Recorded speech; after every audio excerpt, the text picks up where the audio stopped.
Welcome to the Bending the Bracket podcast. Here are your hosts, Ben Madison and Lane Smith. Hello, everyone, and welcome to Bending the Bracket. I'm your host, Ben Madison, alongside Lane Smith. Mr. Smith, how are we doing today? Doing great. Getting ready for that Monday night matchup. Chiefs and Ravens going to be awesome. I can't wait. I've been thinking about that game all day, and the more I think about it, the more I like Baltimore. I know I may be a little off on that. A lot of people like in Kansas City. I just think this is do or die for Baltimore as far as showing us that they are tops in the NFL and then the AFC. I like them to win tonight. I like them to win by a touchdown or more. What are you thinking about this game? I think I like what you're saying. I agree with you, but it's hard to go against Kansas City in that offense and the way Mahomes just looked to start the year. I got to go with Kansas City. All right, cool. So we're on opposite sides, which is always fun. I'll bet you about $150,000 tonight, and we'll see how that goes. Yeah, absolutely. Might be waiting a while for your money. You'll have to front me that, but we'll get it there. Okay. So we'll just really hope I win, or I'll send the crew after me there. But no, another great weekend. I mean, what are you going to say? Sports is, for all the months that we went without it, we're getting repaid because it's awesome. The NBA, Major League Baseball playoffs about to kick off. Another great NFL Sunday. It's must-watch TV. Oh, it is. The NFL, though, is really what's driving this thing right now because the ratings have been terrible for the NBA and Major League Baseball. So the NFL kind of brought people together, as they always do, and they're giving us an unbelievable product the first few weeks. And it's been great to watch. And I think you're going to have more people tune in to Major League playoffs and even the NBA Finals. I think you'll start seeing those ratings go up a little bit. So I'm excited to see what happens here in the next few weeks for sure. And I know we're going to start, covering some of the NBA and Major League Baseball. You hadn't really done much of that, but I know that's coming with the playoffs and the World Series and NBA Finals. There's a lot to get to, and it's going to be a busy time. Yeah, absolutely. And to just address that, I know when we started this podcast in my introduction, this is a short 2-minute episode. It talked about us covering all sports, NBA, NFL, Major League Baseball, college sports. And that's still the plan. We don't want anyone to think we got off of that topic. But from the feedback we've seen early, for one, we've seen a lot more interaction, feedback, subscriptions, downloads than we anticipated, which is awesome. We're thrilled about that. But the overwhelming majority was football related. So, while the season's getting going and it's been so good, it's just, just to cover the games, it takes the show up. So we are definitely going to get back into the NBA, back into Major League Baseball. So, worry not about that. We're going to cover everything, including college sports. But I want to dive on into the NFL yesterday, which was another crazy, crazy day. It was great. The big game matchups did not disappoint. Buffalo and the Rams was awesome. Dallas and Seattle was awesome. I don't even know where you want to start. Why don't you start us off with something, Mr. Smith? I would go to Buffalo and the Rams. That game stuck out to me for a few reasons, but you got to love what Buffalo's doing right now. Josh Allen is playing out of his mind. He had another 4 touchdowns yesterday, 311 yards passing. He's been good with the football. Not a lot of turnovers. The Rams are kind of like the Cowboys. They could be 0-3, could be 3-0. But the Rams are good. They're a good team. The only thing with the Bills that concerned me yesterday was letting the Rams creep back into that game because the Bills had that. They were blowing them out. It was not close, and it shouldn't have been as close as the score indicates. Yeah, I agree. I think that it was, you look at Buffalo, the way they let the Rams back in the game. But, hey, good teams get back into games in which they fall behind. And the Rams are a good football team. I think I'm a little higher on the Rams than you are.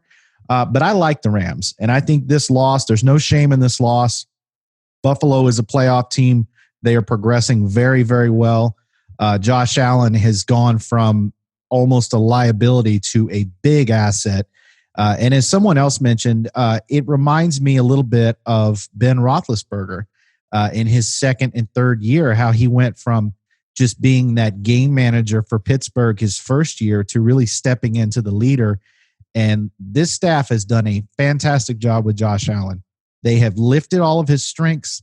They have downplayed his weaknesses.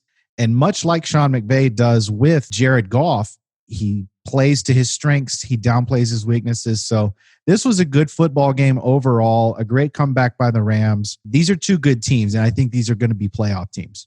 Oh, there's no doubt. These teams are both playoff teams. You are higher than the Rams than I am. I don't know why. I've just never, I don't know. The Rams just never really stick out to me as a viable team. The Super Bowl year, they were really good, and then they had a letdown last year. And I just don't see anything this year that really just makes them stand out above the rest. But, it's still early. Maybe I'll be surprised. Yeah, absolutely. And I'm not saying they're a Baltimore or a Kansas City or even a Green Bay at this point. But like I've mentioned before, there's probably about 8 to 10 teams in the NFC alone that are more or less even.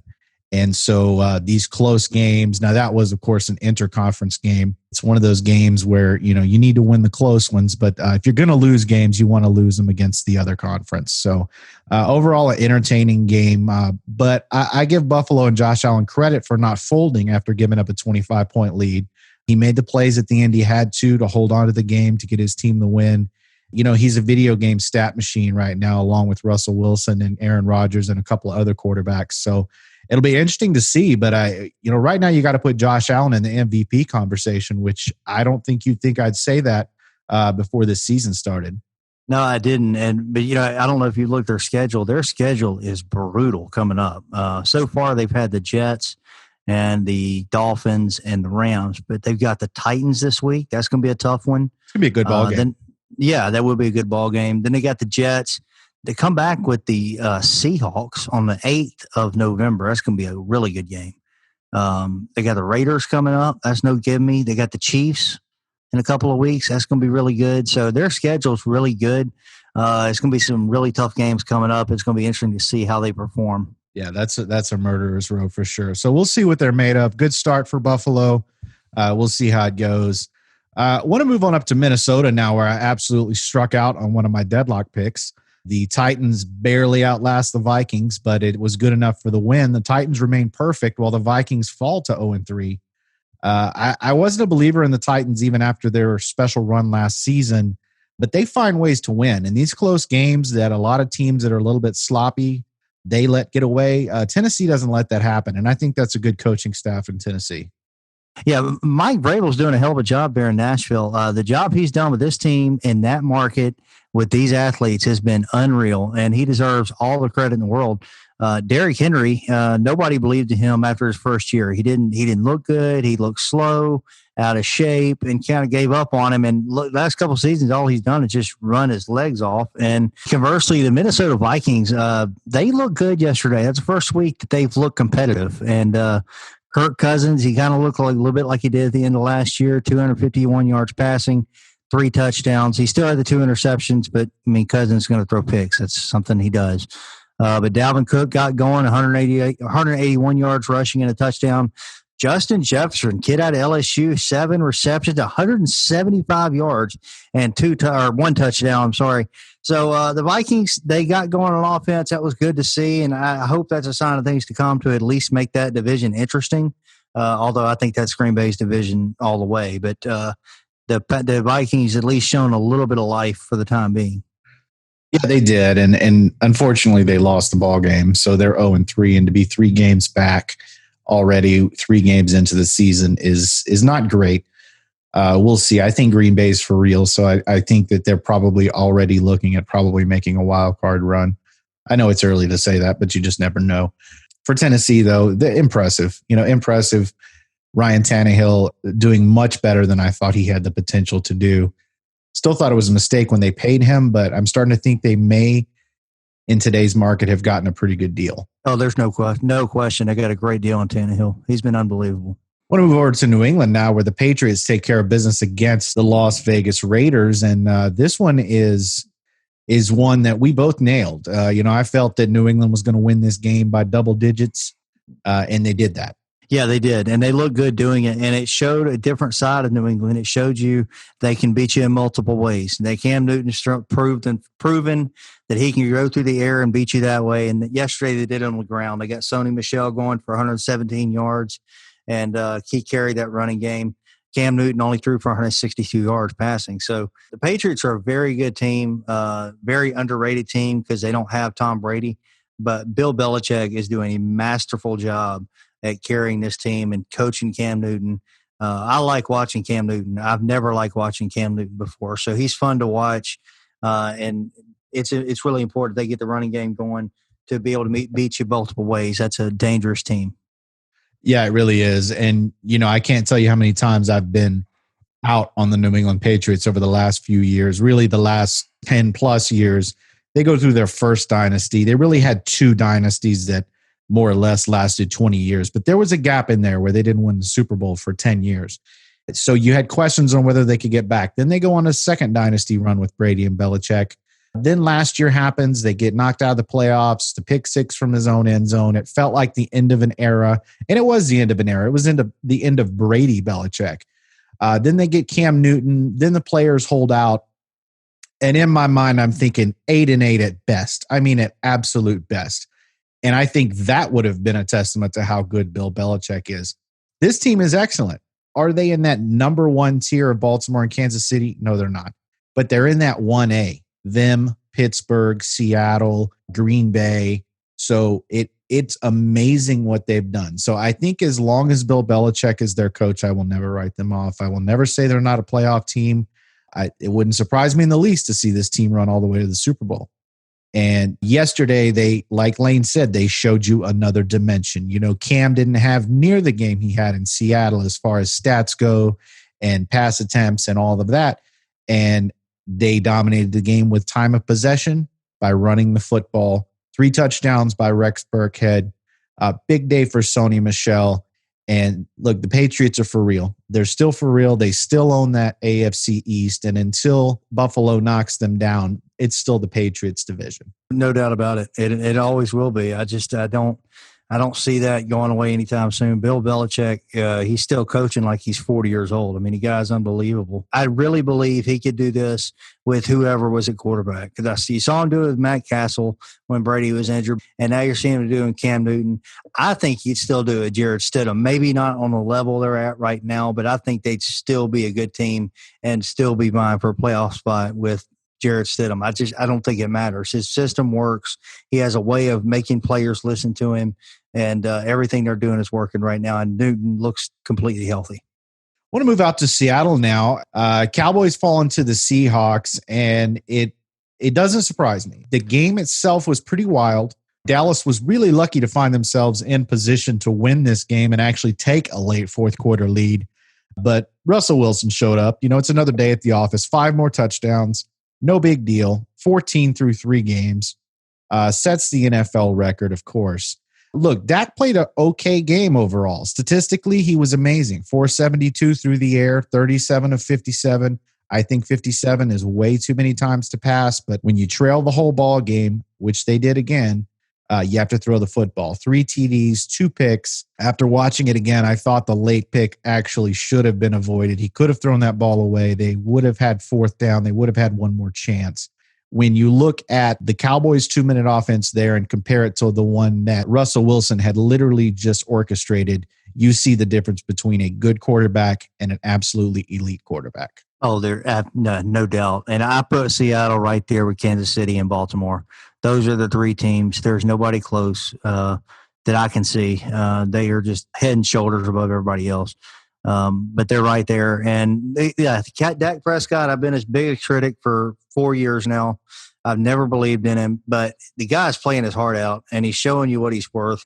Another 472 yards passing yesterday. So, I mean, this game's not on him. A lot of games last year you can put on him. And the Rams game this year, I kind of put on him a little bit. But the last 2 weeks, he's the reason they've even been in the game. So, what he's doing is remarkable. He's just getting let down by his defense. He's getting let down by his offensive line, and he's getting let down in the run game a little bit. Zeke Elliott's got to get going. He's an elite back. He got paid. Show what you're worth. 34 yards rushing is not going to cut it. I don't care who you're facing. And so you got to get him going. And the special teams, I said a disaster earlier. I don't think they're a disaster necessarily, but they're not very good. They got to fix that. Yeah, they absolutely have to. And another sloppy game. And look, this has been the story for this team. This is not just this season. This is not just last season. This is long as I can remember for the Dallas Cowboys. They've always had a talented roster. Now, I'll tell you, this is the best receiving core in the NFL. I mean, they have studs all over that field. They've got 3 or 4 guys that could be a number one on another team. It's really amazing. And when you see what CeeDee Lamb is doing, he's lighting it up already. Michael Gallup's a star. Cooper is obviously a star. Schultz is playing really well for a backup who was kind of hoisted into that starting role. He's really coming along. So Dak has so many weapons. And as far as Zeke goes, I agree with you. And I think the biggest thing that no one really talks about is this team's offensive line is a thing of the past. I mean, this offensive line is patchworked. It's put together now here and there. You have Tyron Smith, who's constantly in and out. Travis Frederick retires.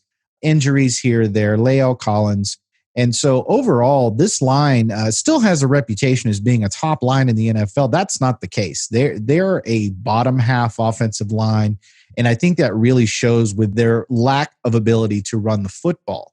No, absolutely. It's not doing any favors. But to me, Zeke is an elite back. If he's thought of as a top 3 back in the league, he's got to play better. I mean, I know your line is an issue, and I'm not asking you to go out there and rush for 130 yards, but you got to do better than 34 yards. Yeah, absolutely. And I think I agree with you. I think he's taken a step back last year. And look, I was really in the Zeke camp, and I still like Zeke. But last year, I really thought that he was being judged unfairly because he still finished 4th in the league in rushing. But I felt he had set the bar so high for himself that 4th, was viewed as a failure of a season. But yeah, he really needs to step it up a little bit more. He's great in pass protection. And again, when they're trailing in these games, just like they did versus Atlanta, then Dak has to throw the ball all over the yard. So you can't run the ball when you're down 15, where they found themselves yet again down 15 late in the ball game.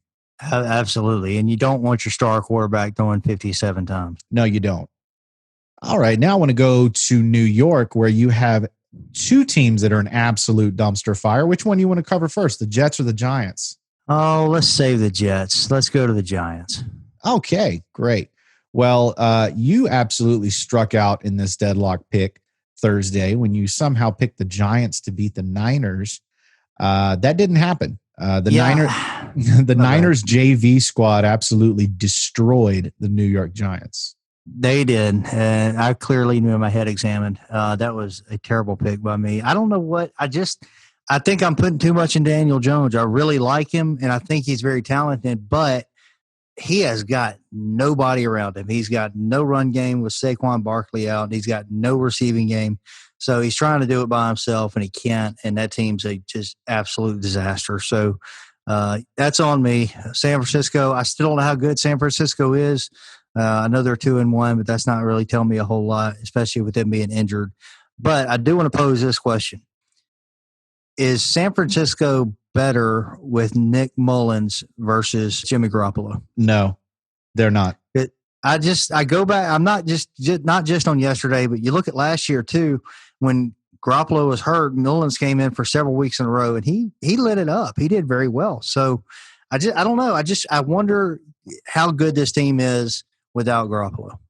I think that the drop-off is not significant like it would be with most teams. And I think we're at a point where the backup quarterback is kind of viewed as never going to play anyway, so it doesn't matter.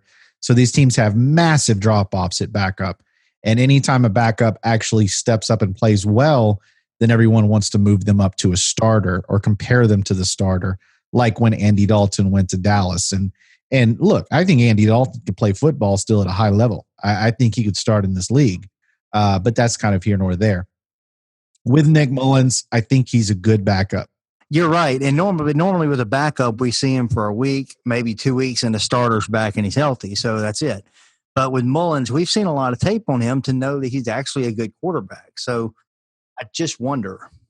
He's a good quarterback. And I'm much more of a Garoppolo fan, I think, than you are. I think he, while he was extremely limited in last year's playoff run for San Francisco, they didn't really need him because of that zone run game. It was fantastic. I mean, they just destroyed Green Bay, destroyed Minnesota. And, Garoppolo had them right there in the Super Bowl. He made a couple of bad throws, which you're going to have to factor that in with him because every game nearly he makes 1 or 2 throws to the wrong team. That being said, I still think he has a lot of promise. I know he's not necessarily young anymore, and he kind of is who he is at this point. But I still think, he was right there. He was playing along with Patrick Mahomes in the Super Bowl. He had a chance to win that game. It didn't happen, obviously. But I don't think you move off of him for Nick Mullins. I really don't. And I'm not suggesting that they do that necessarily. I just posing the question, just because I don't know. I've seen a lot of Nick Mullins, and he's been impressive. I don't know. At some point, you got to do something with him. Yeah, absolutely. And I think if he continues to play this well, he may get a starting job. I mean, it's one of those things in the NFL you just don't know. It depends on how many injuries, how many quarterbacks get injured, that kind of thing. But overall, the Niners are going to be fine. They're going to miss Bosa. He's out for the season, but they're going to get the quarterback back. They're going to get some other key pieces back, and they're going to be fine. They're 2-1, which is really a testament to Kyle Shanahan, because no team is dealing with the extent of these injuries. Seattle is probably the next team with the most injuries in the same division, and they're 3-0, and that's only because of their quarterback. I'm lower on Seattle as a team than you are, and I didn't get to this a little earlier when we were talking about the Cowboys and Seahawks. I think Seattle is absolutely 1,000% all Russell Wilson. And that may be enough. That may be enough to put them in that top tier because he's playing out of his mind. But I think their defense leaves a lot to be desired even when healthy. And when you look at the injuries they've had, I think as far as their roster goes, I think they're nowhere near the top. But I can see the argument because of their quarterback. Right. That's the only reason I'm just concerned is the quarterback. I just haven't seen Garoppolo worth the money they're paying him, and I haven't seen him perform that well. It's crazy how quickly these quarterbacks are getting, how much the salary of quarterbacks is skyrocketed. I mean, Garoppolo's deal was 2 years ago, Yep. 2.5, yep. And everyone lost their mind because he was going to make $27 million a year. Now the franchise tag is 31. Next year it's going to be 38 for a quarterback. So to me, he's a bargain. 27 is a bargain for a good, solid quarterback. He's not a top tier quarterback. He's probably top 15 in the league if I'm ranking them. But he's right there, in my opinion, with the Derek Carrs and the Ryan Tannehills of the world and the Kirk Cousins probably.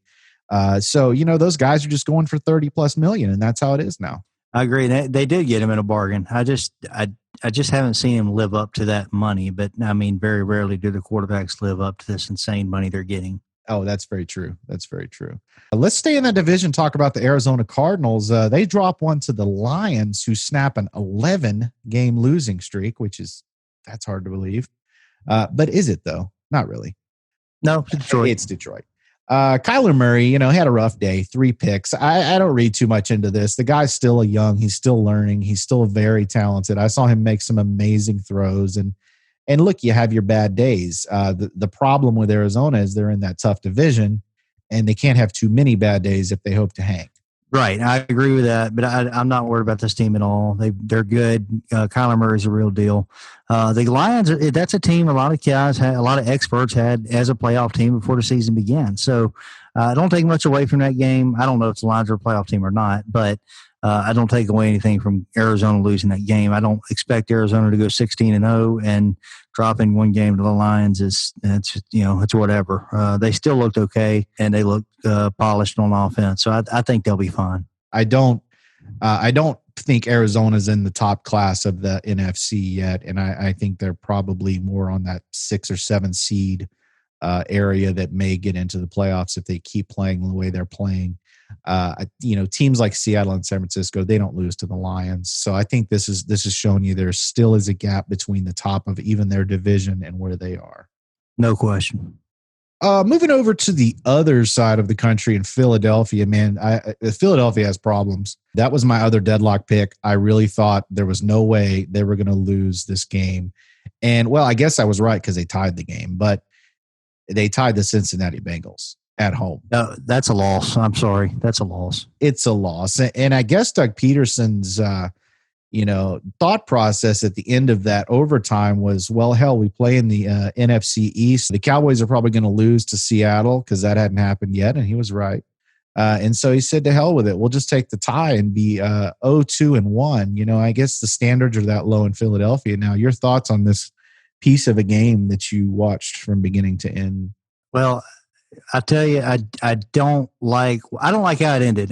You and I have debated the overtime rules before. We hate a game ending in a tie. It should never happen. Never happen. And the NFL should fix that, but they show no want to fix that. So I don't think we'll see it. But the end of the overtime really bothered me. Burrow got the ball back with about 18 seconds left, and he was on his own 20-yard line. He had a long way to go. But you had 18 seconds, and I believe they had a timeout. And so you got 80 yards to go, and on the first play, he hands it off. Guy runs for a few yards, and both teams kind of throw their hands up in the air, and they just settle for a tie. That's incredible to me. You can't do that in the NFL. At least try. Take a shot and try to win the game. But when both teams throw their hands up in the air and settle for a tie, that's terrible. That's a terrible look for the NFL. It's a terrible look for both those teams. I don't fault Cincinnati for doing that necessarily, because a tie on the road against a team that was in the playoffs last year, it's a win for them. Is a win for them. For the Eagles, though, this is bad. Like I said, their saving grace is their division is terrible, and they typically come together to an extent. Last year they were 5-7 going into the last month of the season, ended up winning the division at 9-7. Maybe could have beat Seattle in the playoffs had Carson Wentz not gone down early with an injury. We'll never know. So I don't think Philadelphia is going to remain this bad, but right now they're bad, and it doesn't look like there's any answers coming anytime soon. No, there's not. And I don't know. I know Peterson's getting calls to replace the quarterback. I don't think he's going to do that. I don't think he should do that. You've got to fix Wentz. He's got to get his legs right. His footwork was awful, as we discussed last week.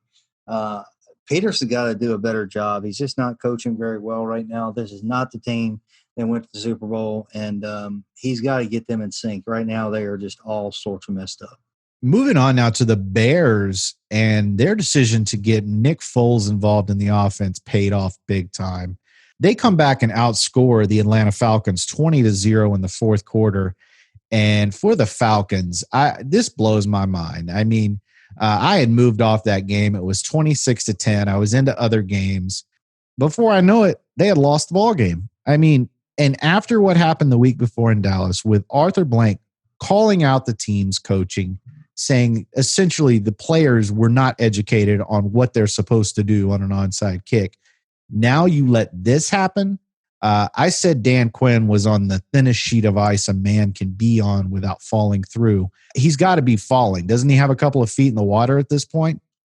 Yeah, there's no way he's making it through the season. This is inexcusable. Last week was one thing, and then this week you go out and basically do the same exact thing. Another double-digit lead in the fourth quarter. It's time. I was a defender of Dan Quinn because of the way they finished last year, but this is embarrassing at this point. He's the same guy that's responsible for the Super Bowl loss. This is bad, and they're going in the wrong direction, and they got to get it fixed quick. Yeah, I don't see anything changing in Atlanta except the coach. And I think this was his last chance after, like you said, a good finish to a rough season last year. It started very rough last season. It's just not going well. And for the Bears, they are what they are to me. They're not a 3-0 football team. I really don't think they're going to do much this year, especially as far as playoffs and playoff damage goes. I do think Nick Foles is the answer. I don't think Trubisky ever was the answer. And I think starting Trubisky this season was a mistake. I think they were trying not to admit that they were wrong and that they had a dud for a pick. But they announced today they are going to go with Nick Foles moving forward, and I think that's the right decision. Matt Nagy is a great coach. I really like Matt Nagy a lot, and we'll see what he can do with Foles, because Foles, of course, is up and down in his career, but his ceiling is really high. So we'll see. I'm excited to see if Matt Nagy can really hone in on Foles' strengths and make him look like that quarterback that won a Super Bowl 3 years ago. Right. And this is what Nick Foles does. He comes off the bench and he plays like an MVP. That's what he does. If you start him right out the gate, we've seen Nick Foles start out at the gate. It's not very good. So I think that's why they went with Trubisky to start the season. So Foles starting now is a good thing. Good move for Nagy. Good move for the Bears. Foles brings energy to that offense. He can move the ball downfield. He can do everything that Trubisky can't do. Yeah, it was all in the plan. Absolutely all in the plan. And you wouldn't blame him. I mean, look, they're 3-0. I mean, they're tied for first place. We'll see how it goes. But, if you're asking me if Chicago is near as good as Green Bay, I'm going to say absolutely not. No, that's a mirage. That 3-0 is very deceiving. So on to Pittsburgh now, where they also moved to 3-0 over the Houston Texans. They beat them 28-21, and that was a good ball game overall. Houston had their chances, but when you run the ball for 169 yards and your opponent runs it for 29, and you hold the ball for 37 minutes, as did Pittsburgh in both instances, you win the football game, and you win a lot of football games with that formula. Absolutely. If they continue that formula the rest of the season, this team's going to be fine. They don't have to put up a lot of points. They can put up 28 points and still have a great season when they hold the ball that long. Conversely, I mean, it's good to see James Conner get going. That running game is vital to this team's success. Roethlisberger still looks good. That defense is unbelievable. Deshaun Watson and the Texans, I don't know what else you can say that hasn't been said. I've made my feelings very well known on Bill O'Brien, and until you make a change there, this team is exactly what they should be. You're right, and I think that the days of them winning the AFC South are probably over. You look at how well Tennessee is coached. I think they have their limits, but as far as what they can accomplish, the AFC South title is something that they can regularly win under Mike Vrabel. And also the Colts. I mean, if Phillip Rivers continues to look better, he's looked a little bit better in each game, in my opinion. And Frank Reich is a good coach as well. So I think that Houston is really looking at a 6, maybe 7 win season this year. And enough of that, and Bill O'Brien will be out. So we'll see how that goes. I'm excited. I think I want to see Watson with a new coach. I want to see him with an innovative coach. Give me Sean Payton in Houston with Deshaun Watson, and let's just watch that relationship develop. Saints fans, or wait, you are a Saints fan, may have something to say about that. You guys ready to kick Payton out already? No, I'm not. I like Payton. I just don't know.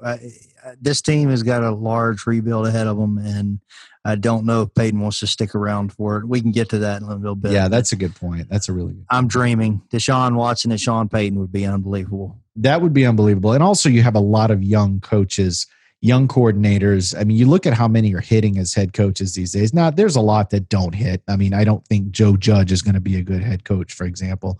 Matt Patricia been a disaster in Detroit overall. But there's a lot that hit. And speaking of young coaches that hit, how about Matt LaFleur in Green Bay? He gets no love. He's 16-3 in 19 regular season games as head coach. Yes, he has Aaron Rodgers, but that team is a pretty good team all the way around the ball, especially last year. Aaron Rodgers' numbers way down. They still win 13 games. They win close games. They won the playoff game against Seattle. I think that, they got dismantled twice against San Francisco, and that really put a blemish on it. But including playoffs, the guy is 17-4 in a little over a year of football. Right. I think he's done a remarkable job in Green Bay, considering where they were when Mike McCarthy got fired. They were kind of left in the dumps and showing no sign of promise. And now Rodgers playing with that chip on his shoulder. There's nobody better. And that offense is just clicking everywhere. The running game looks tremendous. Rodgers can throw it to anybody and make them a star, kind of like Brady in New England. It doesn't matter who they are. Last night with Alan Lazard, $10, you can tell me who that is. 6 receptions, 150 yards, and 1 touchdown, star of the show. And that game last night was good. It was entertaining beginning to end.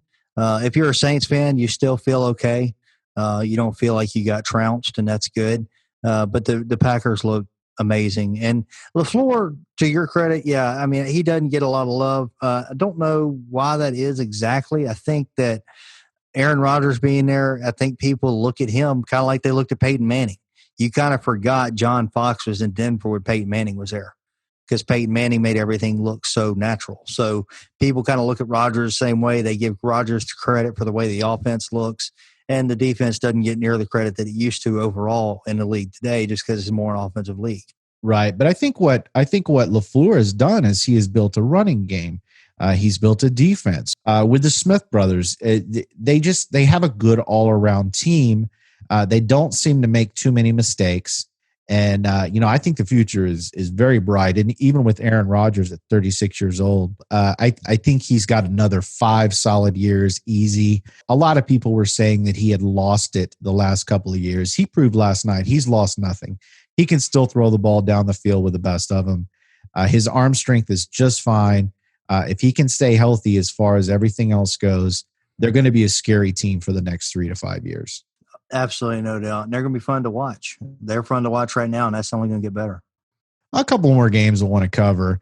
Tom Brady is moving into form overall. He was pretty good yesterday in their win over Denver. Of course, Drew Lock did not play, but they win, and they win easily. Tom Brady, 25 of 38, 297, 3 touchdowns. They're really starting to find their groove in Tampa, and their defense is playing better as well. Are you starting to buy that maybe some people were right and that Tampa is tops in the NFC? I mean, I never thought Tampa was going to be a bad team. I don't think they're a Super Bowl team, and everybody crowning them as a Super Bowl champ before the season started was mind-boggling to me. I still stand by that. I don't believe this is a Super Bowl team, but can they win a division? Absolutely. Tom Brady is playing very well the last couple of weeks. The defense is very good. They've got a good running game. They need to get Mike Evans more involved in the offense. He's too good to not be a bigger part of the offense. And yesterday, the first time this season, he got Gronk going. Gronk looked good yesterday. 6 receptions, 48 yards. So if he gets going and the rest of the offense gets going, this Tampa Bay team is going to be very good. They'll be hard to deal with the rest of the way for sure. Yeah, with how New Orleans is looking, and look, I think the Saints are going to be fine. I think they're still going to have a better season than you do. And I think they have a good shot of winning that division, especially when they get Michael Thomas back. They have holes, but as I said earlier, there's about 7 or 8, maybe even 9 or 10 teams in the NFC that are really, really close. And so it's going to come down to these close matchups. If Tampa wins the division, I'm not surprised. If New Orleans wins the division, I'm not surprised. It's definitely going to be those 2 teams. Atlanta's proven they can hold on to no lead. And while Carolina looks promising, they got their first win yesterday over the Chargers. It's definitely a 2-team race in that division. No doubt. It's 2 teams. I think Tampa win the division. I just don't think the Saints long-term can keep up. I think they're 10-6 and looking at, wild card or something like that. Wild card, absolutely. Which for the record, I mean, look, they won 13 games last year and the year before. So just getting into the playoffs, will be good enough for them. And seeding is such a crazy thing. When you look at them last year, they went 13 games and they're playing on wild card weekend. I mean, just because they go on the road maybe in the first round of the playoffs, I don't think that's going to hurt them very much. Want to move on to Cleveland now. This is the first time in 6 years that someone can say that the Cleveland Browns have a winning record. Let that sink in. It's amazing. Isn't that crazy? The Browns approved the 2-1. They take out the Washington football team, and they do it in the formula that works for them, and it's going to work for them and take them to the playoffs, in my opinion. I think they're going to make the playoffs. Are they going to win that division? Of course not. But I think they can definitely be one of the wild card teams. Run the ball, play defense. Nick Chubb, another big game, over 100 yards. Baker Mayfield played an efficient game, didn't try to do too much. I'm really impressed with what Kevin Stefanski has done with his team through 3 games. Absolutely. This team's always been good, though. They just needed leadership, and they didn't get any from their head coach last year. They haven't gotten any leadership from Baker Mayfield thus far, and Stefanski steps in. He's that leadership they needed, and this field is great as long as Baker Mayfield shuts up and plays ball. Stop doing the commercials. Stop acting like a prima donna. Just play football. And I think when you do that, that's a winning formula. This offense rolls yesterday. He only had to throw the ball 23 times. That's where he needs to be. He needs to be at 20 to 25 pass attempts. They need to be at 30-plus runs per game. And I think they win 10 games this year in that formula. Absolutely. That running game he's got, Nick Chubb, Kareem Hunt, those 2 can run all day long. If one of them goes down hurt, the other one can step in just as well and they won't miss a step. So that team's set up for success. They're set up for long-term success. The one thing I do like they're doing is getting Odell Beckham more involved in that offense. That's good to see. He needed that for the last 2 years. Odell Beckham's a difference maker. He's a playmaker, and when you need him, he's going to show up. But you got to get him involved, and he's done a good job with that the last couple of weeks. Yeah, exciting in Cleveland for sure. Good game this week coming up. They're going to go to Dallas, and I think they have a shot to win that game. A lot of people saying the Cowboys at home are going to pretty much wipe them out, but I don't believe that for a minute. I think that can be an excellent football game. I think it will be a good football game, but if Dallas loses at home to Cleveland, this whole show could be devoted to Dallas on Monday because that's not a good loss for Dallas at all. I agree, but them being 1-2 is also not good for Dallas. It happens anyway, right? Man, that's true. That's true, yeah. So let's cover one more game, and that's the dismantling of the other New York team, the New York Jets. Colts made short work of them, and as I said, Phillip Rivers played pretty well. The thing I like about this game is Phillip Rivers was efficient. A lot of times you see Phillip Rivers go 30 for 52 and 410 yards, and then he's got 3 picks. Right. That's not the winning formula. It's never been the winning formula for him. We know he can throw the ball around, get big numbers, but I think Frank Reich is slowly honing in on what he can do better. And I think this team has the ability to win that division. I think this team is going to win a division. The Texans are not a threat, and I don't see any other team that's going to step up. Maybe Tennessee. That's about it. And so Phillip Rivers, at his age, I don't want to see him throw the ball 50 times like you mentioned. Yesterday was perfect. Phillip Rivers needs to be like Baker Mayfield. Throw it 20, 25 times a game. Let your run game take over and get the win and get out of there. You don't have to put up flashy numbers. Just do enough to get the win. Okay, and now it's time. It is time for me to officially say I was wrong on Sam Darnold. I was very high on Sam Darnold coming out of college. Thought he was very, very talented and didn't get a lot of starts in college. Maybe that's what hurt him. I think Adam Gase is terrible for him, but at any rate, he got drafted where he got drafted, and he's regressed drastically.